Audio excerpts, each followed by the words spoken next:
Good morning friends. Online career foundation में एक बार फिर से आप लोग का स्वागत है। आज हम लोग पढ़ेंगे प्राचीन काल में झारखंड। ठीक है,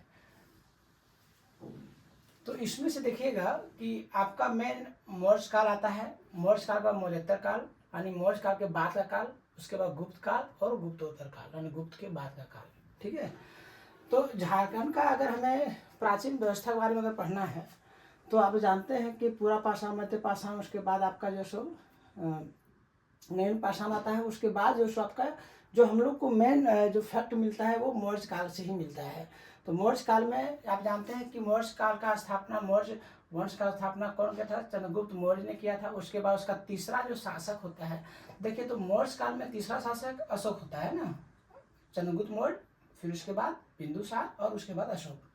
तो उसमें जो कौटिल्य था, यही कौटिल्य के कारण ही जो है नंद वंश का पतन करने के बाद जो है ये मौर्य वंश का स्थापना होता है। उसमें कौटिल्य का बहुत बड़ा हाथ होता है, जिन्होंने बिहार का ही चंद्रगुप्त मौर्य को पकड़ करके, चूँकि वो लड़का का उसका गुण को देख करके उन्होंने मौर्य मैंने इसको बोला कि आप जो है आप यही लड़का जो है नंद वंश को हरा सकता, चूँकि नंद जो है ना, घनानंद, इसको बहुत ही बड़ा बुराई किया था कौटिल्य का। और इन्होंने उसी दिन ठान लिया था कि हमको नंद वंश का पतन कराना है।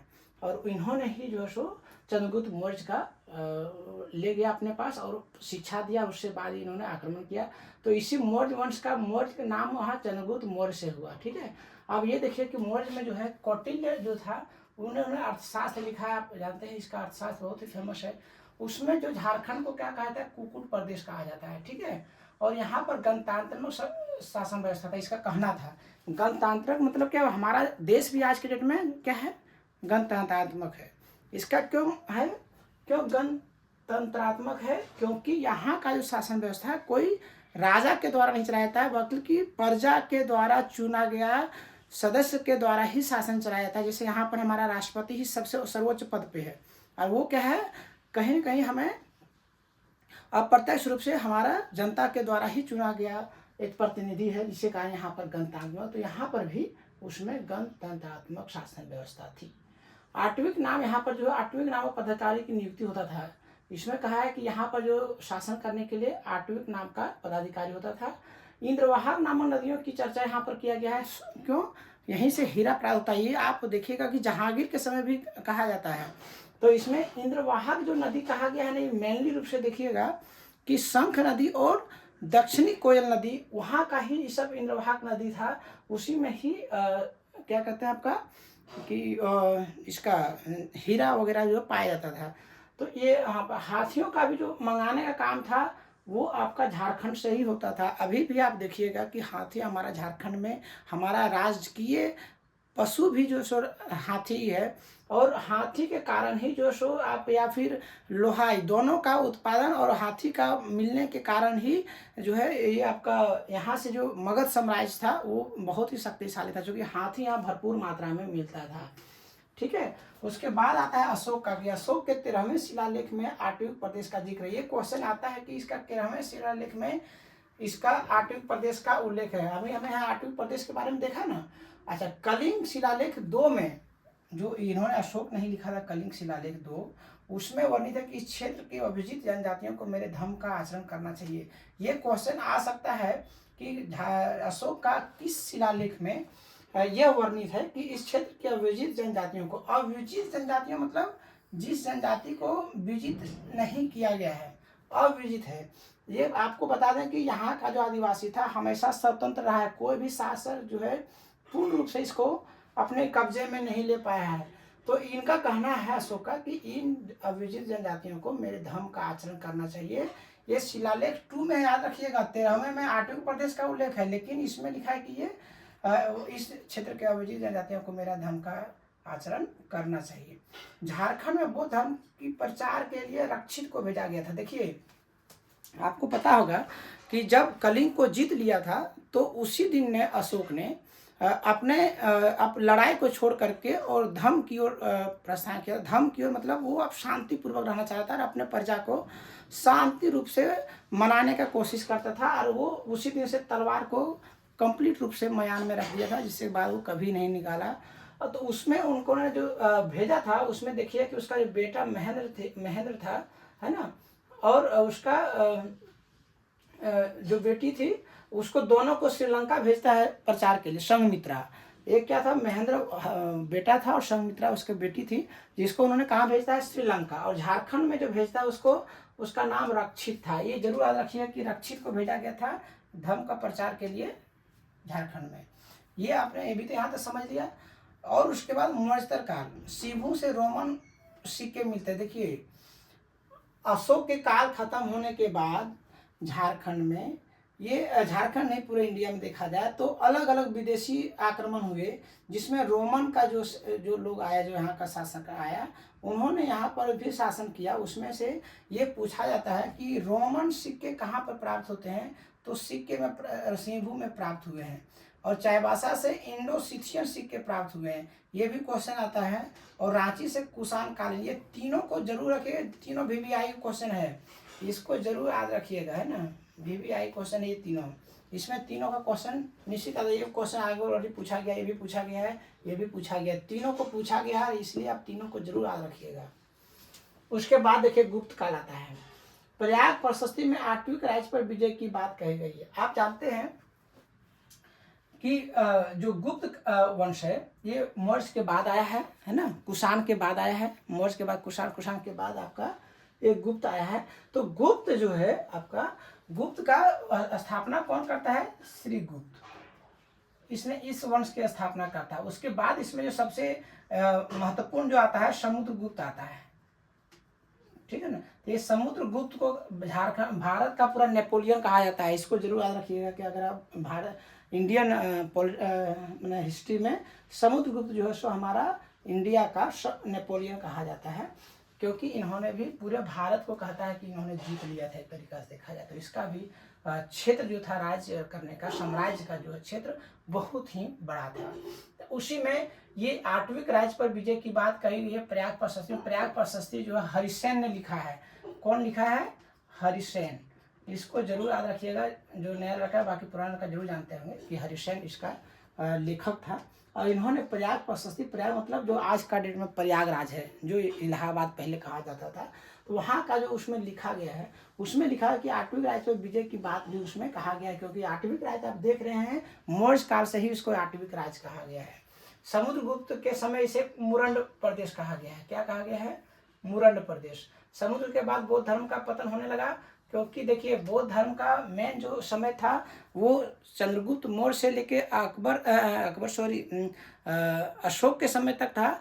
और उसमें जो सबसे शुरुआती में बिंबिसार ने इसका ज़्यादा प्रचार किया था।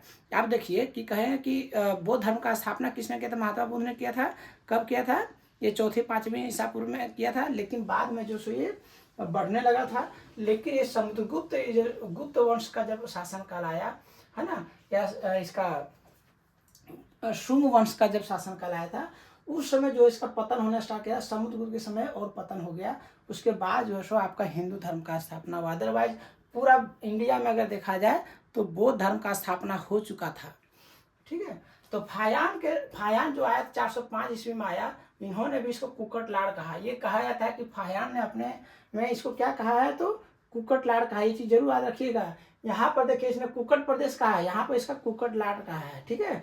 फायान जो है, देखिए ये सब चाइनीज यात्री है, फायान है, ह्वेनसांग है, ये दोनों जो सो चाइनीज यात्री है। ये गुप्त काल में आता है, ये वर्धन काल में आता है, ठीक है। कहाँ पर है, ये वर्धन काल में आता है, ठीक है। ये दोनों याद रखिएगा। मधुड़ी पहाड़ जो है आपका हजारीबाग में है। इसे 4 मंदिर इस समय का मिला है। और सतगावा प्रखंड जो आपका कोडरमा का है, सतगावा प्रखंड आप देखिएगा कोडरमा में आपका बिहार का नवादा डिस्ट्रिक्ट से मिलता जुलता है। और वहीं से सकरी नदी बहती है, वहीं से उसका उत्पन्न होता है सकरी नदी का। हम इसलिए इसको कोरिलेट कर रहे हैं क्योंकि उससे आपको याद रहेगा। सकरी नदी वही देखिएगा कि आपका गिरिडीह का गांवा ब्लॉक होते हुए जो है फिर जा करके क्यूल के पास जा करके मिल जाता है ना। और क्यूल के बाद, क्यूल नदी मिलने के बाद फिर वो गंगा में मिल जाता है। तो यही सतगावा ब्लॉक में जो है मंदिर का अवशेष भी मिला है। तो आपको पूछ देगा गुप्त काल में जो मंदिरें मिले हैं कहाँ कहाँ से मिला है, तो मधुड़ी पहाड़ हजारीबाग, सतगावा कोडरमा और पिठोरिया रांची, ठीक है। ये पिठोरिया जो है, आपको पिठोरिया का भी आप पढ़े हैं पिठोरिया का जो 1857 क्रांति में इन्होंने जो भाग लिया था पिठोरिया का राजा ने।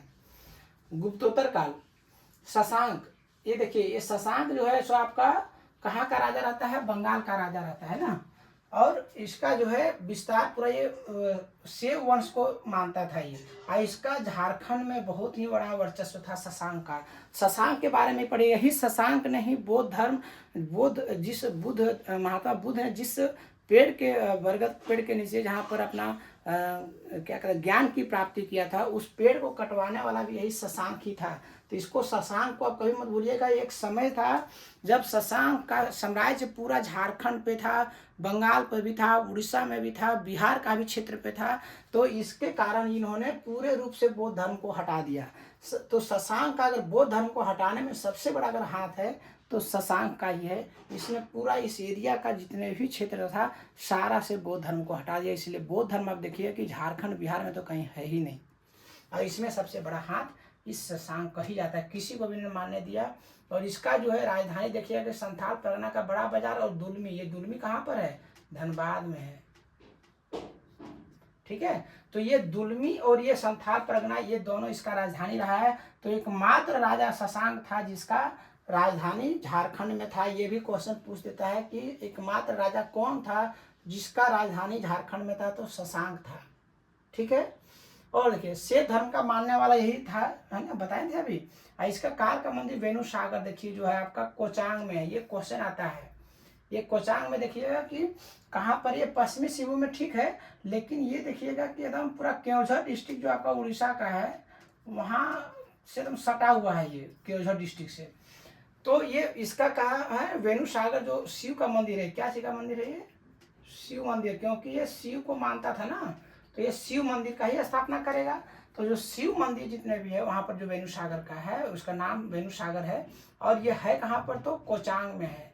ये कहाँ पर है, पश्चिमी सिंहभूम में, ठीक है। अच्छा, बौद्ध धर्म के प्रति यह सहिष्णुता को अपनाया था। आपको बताया था अभी कि यही इन्होंने ही बरगद का पेड़ को जो है सो इन्होंने ही पेड़ काट करके और इसको काट दिया था इस पेड़ को। तो ये आप जरूर रखिए। शशांक के बारे में मेन चीज़ है, बंगाल उड़ीसा का तक था इसका राजधानी, एकमात्र राजा था जिसका राजधानी झारखंड में था, शिव धर्म का मानने वाला था। इसी के काल में ही वेणु सागर जो बना हुआ है मंदिर, शिव मंदिर, वो कोचांग में स्थित है, पश्चिमी सिंहभूम में है। हर्षवर्धन का जो है कांजागल जो है राजमहल आपका साहेबगंज डिस्ट्रिक्ट का कुछ हिस्सा इसके शासन काल में था। हर्षवर्धन कौन था, वर्धन वंश का राजा है ना। और इसी का क्या कहते हैं बहन को ही उठा करके यही शशांक ही जो उठा करके ले आया था लगता है ना, नहीं शशांक उसका सहयोग किया था, है ना। कन्नौज का शासक ने इसका बहन को उठा के ले गया था। बाद में इसका जो राजवर्धन इसका भाई था उसका राजगद्दी जब ने उसके बाद इसका भाई राजवर्धन के समय में लड़ते हुए मारा जाता है। बाद में हर्षवर्धन जो सो इसका शासक बनता है, और वही जो इधर शासन इसका यहाँ तक था। और ह्वेन-सांग से जो मिलता है, हर्षवर्धन और ह्वेन-सांग के बारे में आप जरूर पढ़िएगा। ये हर्षवर्धन के समय में ही ह्वेन-सांग आया था। आपको पूछ दे कि ह्वेन-सांग कब आया था, तो हर्षवर्धन के शासन काल में आया था। हर्षवर्धन को ह्वेन-सांग कहाँ मिला था, यहीं पर मिला था, इसका राजमहल में ही। तो ये आप जरूर याद रखिए कि यही राजमहल जो है साहेबगंज डिस्ट्रिक्ट में, यहीं पर इसको ह्वेन-सांग मिला था।